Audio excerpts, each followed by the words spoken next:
welcome to Talk with Christie. We're looking at benefits of co-parenting with your children's teachers and their coaches to achieve a healthy parent-child relationship. All right, so normally in counseling, co-parenting is a term that is used to encourage divorced parents to see how they can harmonize, come together, to ensure that their child is properly raised or their children are properly raised.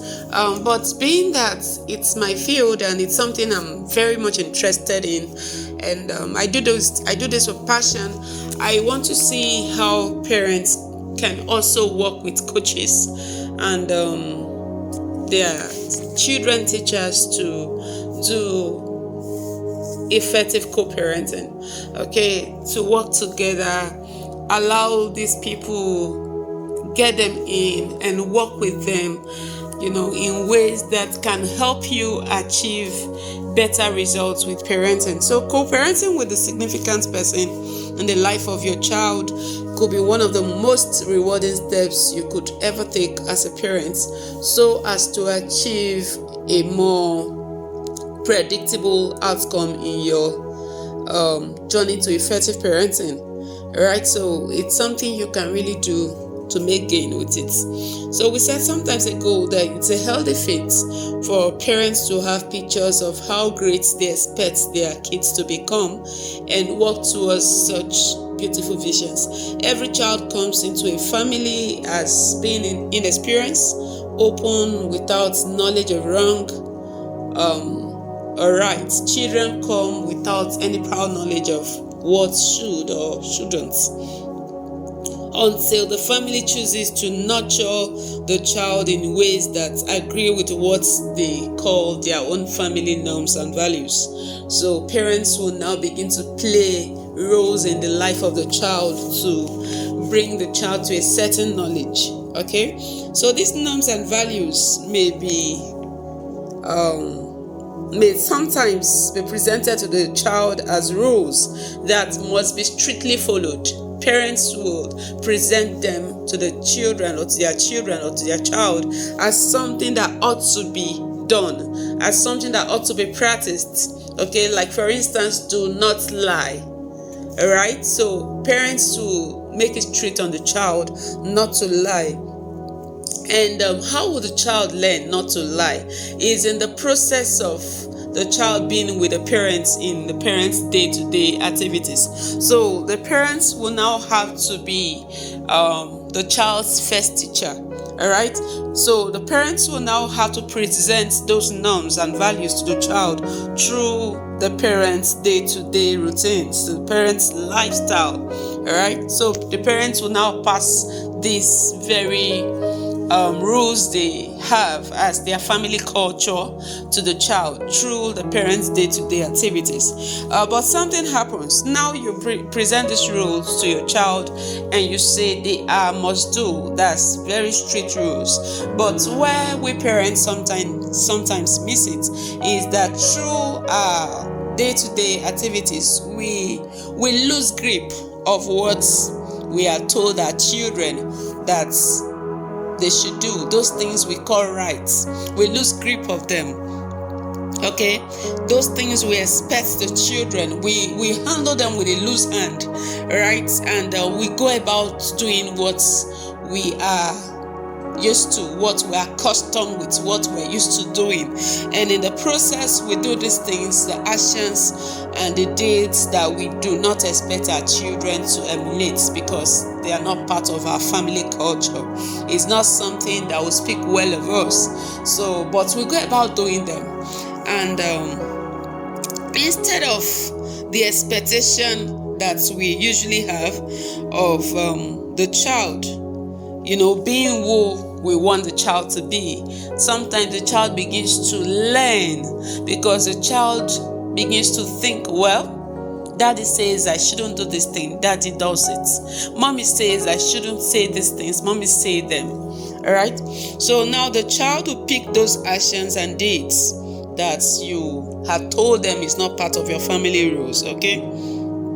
you had concluded, and the child goes about doing them. So this is where parents will continually get it wrong with parenting. As much as we want these results, we continually get it wrong by not discipline, putting ourselves through this training, this level of discipline to do what we expect our kids to do. Okay, because the truth is, there is something we're driving at. We must understand that our goal is co-parenting. Our goal is joining teachers and coaches to co-parent. So the reason why we're saying this is that there is a mindset a child has with the parents. All right, there is a mindset the child has with the parents. This child, whether you like it or not, is very over-familiar with you. The child never really gets over-familiar with their coach or with their teachers, especially as the school system makes it. In most cases, as a child moves to a new class, a child moves with a new teacher. After the timetable makes it that the child is likely to meet different faces every day in class, and the child may not really have a privilege of staying with the teacher as much as. So the teacher has a role that the teacher plays in the life of the child. The coach has a role that the coach plays in the life of that child. But you are like you play all the roles. Okay, you act as an authoritarian parent, as an authoritative parent, you everything, every role that a guardian should play as a parent, you play them, whether knowingly or unknowingly. You do these things to your child every now and then. So there is a mindset children have with their parents. The primary thing is the child's mindset. That's what we're trying to drive at. That's why you will need to co-parent. The child's mindset for the parent is, I will do what you do and little or less of what you say. All right, so the child thinks like this: I will do what you do and little or less of what you say. Okay, so you see the problem. This has always been the challenge. Okay, that's why parents most times don't get it right rather, is because the child is doing what you are doing instead of doing what you are saying. Okay, that's the reason why we should co-parent with our children's teachers and coaches. Okay, because the mindset of the child towards a coach, like we said, or towards the teacher is different. All right, the child sees the teacher or the coach differently. There is never a time that a child would, no matter how nice, how loving, how kind the teacher or the coach is, there is never a time that the child will see that figure as his or her biological parents when they are not. Okay, so the child will not do that, all right, because there is the role of a parent. Okay, so because of that, we sometimes need to allow these persons to come and play these significant roles in the lives of our children. Another reason to actually buy into co-parenting with your child's teacher or coach is that sometimes your system of parenting may not be truly effective. Because you may be using a system that the child is so accustomed with, and it doesn't make much difference to the child. So the child already knows what you want to say. The child already, you are trying to be serious. The child is smiling, laughing at you and taking you for granted. Okay, the child doesn't get to see you do anything serious. Okay, so now, like we said, for parents, mostly the child's mindset is I'll do what you do and not what you say. Not necessarily what you say, rather. It's not because the child wants to undo you as a parent. No, it's not true. No child wants to undo any parent. It's just that the thing has become a habit and is in the child's subconscious. It's been registered in most cases. It's been registered in the child's subconscious. So the child is just going to let it out like that from within. The child just behaves like, what's mommy saying? What's daddy saying? So they don't really take you serious. They just take you so much for granted. Like, they don't really count what you are saying as anything. Whereas for the teacher or for the coach, the child's mindset is, I will do what you say. Because in most cases, they will never be privileged to see what they do. And even when they see what they do, like what we mean by what they do is their extremes, their weaknesses, okay, like what they are not supposed to. Children like ideal situations, right? They like, yes, this person is like this, so they can learn, okay, because their world is filled with what we call fantasies. But I don't call them fantasies, because every child can pursue something and go for it and get it. So they just like this person is perfect. That kind of mindset, children have it. So because of that, they may not be privileged to see the day that their coach is going to yell at his wife, if at all he does, okay? They are not going to see something wrong with their teacher as much as they will see with mommy at home. But to be very honest, with all of these weaknesses parents have, children love their parents the most. But it's not about the love of a child we're looking for. It's how the child will turn out right, how the child will not learn what you do wrong. I hope you understand that. That's our goal. That's why we're saying we should co-parent. All right. So now we're going to be looking at 5 reasons we should go into co-parenting. Why we encourage co-parenting on Talk With Christie. Why is Talk With Christie suggesting that parents should now go into co-parenting? The first reason is that co-parenting will help you to understand the personality of your child. Knowing the personality of your child is something you should seek to understand early enough. Okay, if you want to survive and win with parenting, you should thoroughly go for that. Try to understand who your child is. Sometimes it's dramatic how parents would even get a report on what the child did, and they begin to argue. No, my child can't do this. And at the end of the day, the child truly did that. It means their child was a stranger to them. So knowing who your child is something you should seek. Don't only try to make your child know you. Know your child also. Okay, so co-parenting will help you, because the other person will be seeing a version you may not be seeing, because like we said, the person's parenting style will be different from yours. It is a parenting style that will bring out the nature you've not seen or that you are used to. The second benefit is that it's going to help build stability and confidence in your child. Okay, when a child finds out that there is someone outside you, the parents, maybe within the class setting where they go for lessons, they do their crafts, that there is this person that pays close attention to them, to him or to her, and the person does that with keen interest. Okay, it will make the child feel very special, and thereby that will boost the child's performance. Everybody wants to be treated with honor, right? So it will help the child feel like I'm welcomed here, and the child will do better. The third benefit is that it's going to help the child feel more loved and cared for. Just imagine that, children that feel more loved, children who feel loved and genuinely cared for, react calmly. They react more calmly,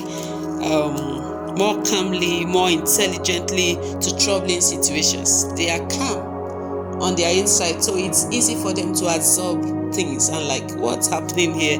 So they react more calmly, more intelligently to troubling situations, and thereby they have more chances to handle and win with life. Okay, when the parenting is proper, they can do that. The fourth one is because these things we just said, the third one, that it creates an environment of love, because it does that. The child that has been receiving love and receiving love and receiving love is therefore empowered. The child has been empowered to give out love. So the child has the ability to love people around the child. This child will not be a bully. This child will not be having temperament issues, frequent outbursts, feeling of, I'm not welcomed, and all of those things that are negative that children feel and make them to act wrongly. The child will not feel all of those. Then the fifth thing is that it's going to help the child to adapt to other forms of parenting, that's other parenting styles that you may not be applying, that is different from what you've been doing. Every parenting style has its impact on the child. Okay, everything that we do as parenting has a way it helps the child positively. Every parenting style. Okay, so the child now will have the privilege to get to see a different form of parenting, and sometimes something more helpful than the style you've been adopting, like something better than you've been doing in most cases.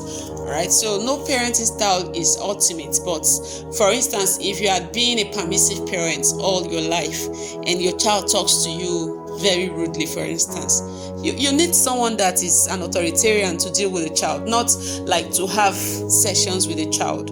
Okay, you need an authoritative person to talk to the child, to bring the child's senses back, so you don't raise somebody that is entirely useless to life. So you have to allow other persons to come into your child's life because you're permissive, not because you want to, but probably because that's how you were raised. So you need to help your child become better than you. Okay, so as we end, we want to make some of these end notes for us. To be very honest, we're not saying any kind of parenting style is the best. No, we're not saying that. We're always saying that co-parenting will help give your child the chances to learn and improve and learn from other parenting styles. That's what we're saying. And also that parents should be very prayerful. Like, if you must do this that we've said you should do, don't just rush into it. Be prayerful about it. Your child is more important than your bank account. Okay, your child is more important than your bank account, so you should be more prayerful about it. Your child's well-being should be very important to you, so you don't just rush at everybody you see, come and co-parent with me. No, you have to be very prayerful. Talk to God about it. Like, I listened to Talk with Christie on YouTube, and she said we should do this. Lord, what are you saying about it? Is it going to work for me? That's how I expect us to handle it. And if you are moved to do that, then carefully, watch and closely choose, as in be very wise when you are adopting, that you're asking someone to come into your child's life. You have to be very careful. Not everybody that appears good is actually having good features, so you have to be very careful when you choose. But co-parenting is quite very rewarding.